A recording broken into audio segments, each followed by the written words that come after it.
أشهد أن محمدًا رسول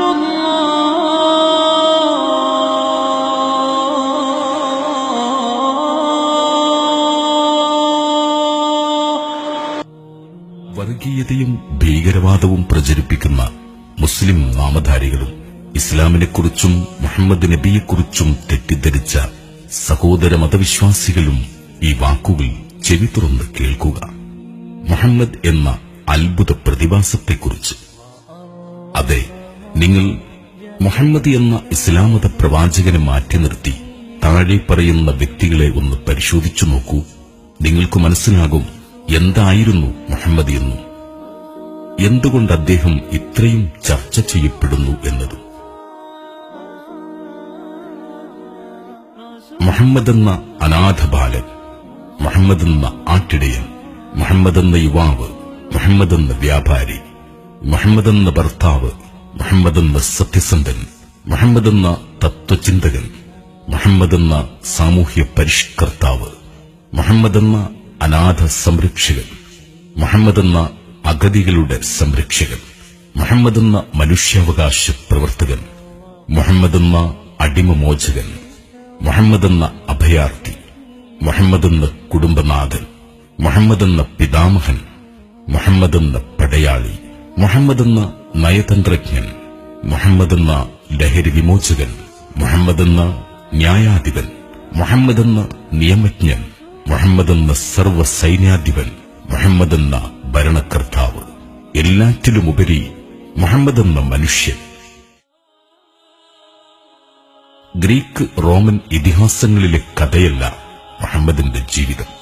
AD 571 ജനിച്ച് 632 മരിച്ച ആധുനിക കാലത്തെ മനുഷ്യൻ. നൂറ്റാണ്ടുകൾ കൊണ്ട് ചെയ്തു തീർക്കേണ്ട കാര്യങ്ങൾ ഒരു മനുഷ്യായുസ്സിനുള്ളിൽ ചെയ്തു തീർത്തു മഹാനായ പ്രവാചകൻ. അതും പാശ്ചാത്യരുടെ വാക്കുകളിൽ പറയുകയാണെങ്കിൽ സ്ഥിരമായ ഒരു സേനയില്ലാതെ, ഒരു അംഗരക്ഷകൻ പോലുമില്ലാതെ, ഒരു രാജകൊട്ടാരമില്ലാതെ, സ്ഥായിയായ ഒരു വരുമാനമില്ലാതെ ഒരു മാതൃകാ ഭരണം സ്ഥാപിച്ച് നടപ്പിൽ വരുത്തിയെന്നത് ആർക്കെങ്കിലും ആധികാരികമായി പറയാൻ സാധിക്കുമെങ്കിൽ അത് മുഹമ്മദിനു മാത്രമാണ്. ആ മുഹമ്മദ് എന്ന മനുഷ്യനെ ഒന്ന് പഠിക്കാൻ ശ്രമിക്കൂ.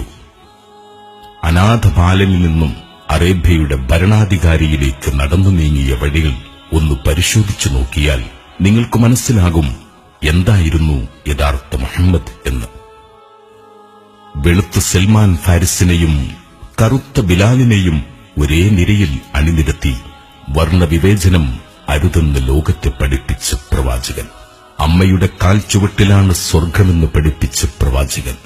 അയൽവാസി പട്ടിണി കിടന്നാൽ വയറു നിറയ്ക്കരുതെന്ന് കൽപ്പിച്ച് അതിൽ ജാതി നോക്കരുതെന്ന് പഠിപ്പിച്ച പ്രവാചകൻ. കട്ടത് എന്റെ മകൾ ഫാത്തിമയാണെങ്കിലും കൈമുറിക്കുക തന്നെ വേണമെന്ന് പറഞ്ഞ നീതിമാൻ. മരിച്ചത് നമ്മുടെ മതത്തിൽപ്പെട്ട കുഞ്ഞുങ്ങളല്ല എന്ന് അനുയായി പറഞ്ഞപ്പോൾ കുഞ്ഞുങ്ങൾക്കെന്ത് മതമാണ് എന്ന് ചോദിച്ച് അനുയായിയെ ശകാരിച്ച പ്രവാചകൻ. മാതാപിതാക്കളോട് ചേ എന്ന വാക്കുപോലും പറയരുതെന്ന് പഠിപ്പിച്ച സ്നേഹപ്രവാചകൻ. മരണം മുന്നിൽ കണ്ടപ്പോഴും എന്റെ ജനത എന്നോർത്ത് കരഞ്ഞ പകരമില്ലാത്ത നേതാവ്. ഭർത്താവിനെ ശപിക്കരുതേ, ഭാര്യയെ നോട്ടം കൊണ്ടുപോലും വിഷമിപ്പിക്കരുതേ എന്ന് പഠിപ്പിച്ച കുടുംബനാഥൻ. പിതാവിന്റെ വിയർപ്പ് കുടുംബത്തിന്റെ നിലനിൽപ്പെന്ന് ഓർമ്മിപ്പിച്ച പ്രവാചകൻ. ശവമഞ്ചം വഹിച്ച് ജനം നടന്നു നീങ്ങുന്നത് കണ്ടപ്പോൾ എഴുന്നേറ്റ് നിന്ന പ്രവാചകരോട് അത് മുസ്ലിമിന്റേതല്ല എന്ന് അനുയായി പറഞ്ഞപ്പോൾ അത് മനുഷ്യന്റേതാണെന്ന് പറഞ്ഞുകൊടുത്ത് ബഹുമാനിച്ച പ്രവാചകൻ. ഭർത്താവ് മൊഴിചൊല്ലുന്നത് പോലെ അവനിൽ നിന്ന് നിനക്ക് തൃപ്തികരമായ ജീവിതം ലഭിച്ചില്ലെങ്കിൽ തിരിച്ച് നിനക്കും ഭർത്താവിനെ മൊഴിച്ചൊല്ലാമെന്ന് പഠിപ്പിച്ച് ആണിനും പെണ്ണിനും തുല്യനീതി ഉറപ്പാക്കിയ നീതിമാൻ. ഒരാളോട് പുഞ്ചിരിച്ചാൽ അത് ദാനമാണെന്നും നിനക്ക് നിന്റെ മതം, അവർക്ക് അവരുടെ മതം, മറ്റു മതങ്ങളെ പരിഹസിക്കരുതെന്നും പഠിപ്പിച്ച പ്രവാചകൻ.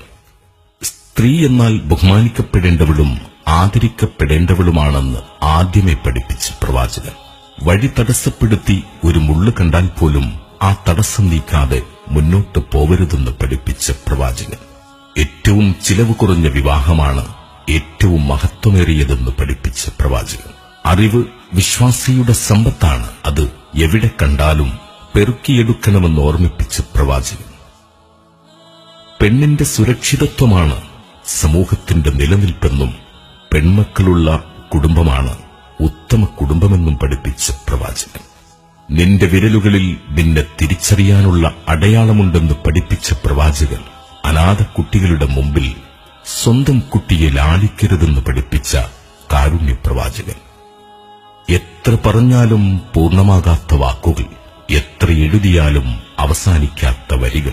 നിങ്ങളും ഇന്നു മുതൽ പഠിക്കൂ ആ മഹാനായ മനുഷ്യനെക്കുറിച്ച്. ഇസ്ലാം മതത്തിന്റെ അന്തസത്ത അറിയാത്ത മുസ്ലിം നാമധാരികളായ ഭീകരവാദികളുടെ തടവറയിൽ നിന്ന് മോചിപ്പിക്കുവിൻ ഈ മനുഷ്യസ്നേഹിയായ മുഹമ്മദിനെ. മുസ്ലിമെ അറിയുക, നിങ്ങൾക്ക് നിങ്ങളുടെ സഹോദര സമുദായത്തിലെ സുഹൃത്തിന് നൽകാവുന്ന ഏറ്റവും നല്ല സമ്മാനമാണ് ഖുർആൻ പരിഭാഷയും മുഹമ്മദ് നബിയുടെ ജീവിത ചരിത്രവും. ഒരുപക്ഷെ നിങ്ങൾ ജീവിതത്തിൽ ചെയ്യുന്ന ഏറ്റവും വലിയ സൽക്കർമ്മവും അത് തന്നെ.